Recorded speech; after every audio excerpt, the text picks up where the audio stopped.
আবার বিশ্বনবী বললেন, আল্লাহ ঘোষণা দেন, ফাইন যাকারানি ফি নাফসি যাকারতুহু ফি নাফসি। আমার বান্দা যদি একা একা আমার জিকির করে, আমিও আমার বান্দাকে একা একা স্মরণ করি।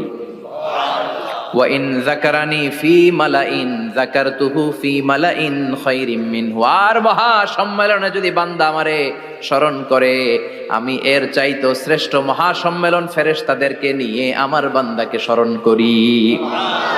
ওয়া ইন তাকাররাবা ইলাইয়া শিবরান তাকাররাবতু ইলাইহি যিরাআন। আমার বান্দা যদি আমার দিকে 1 বিঘত আসতে চায়, আমি আমার বান্দার দিকে 1 হাত এগিয়ে যাই।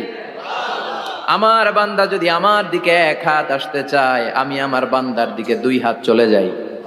ওয়া ইন আতানি ইয়ামশি আতাইতুহু হারওয়ালা। আর আমার বান্দা যদি আমার কাছে হেঁটে হেঁটে আসতে চায়, আমি আমার গোলামের দিকে দৌড়ে দৌড়ে যাই। ওই আল্লাহরে ভুলে গিয়ে আমরা মাজারে যে এসে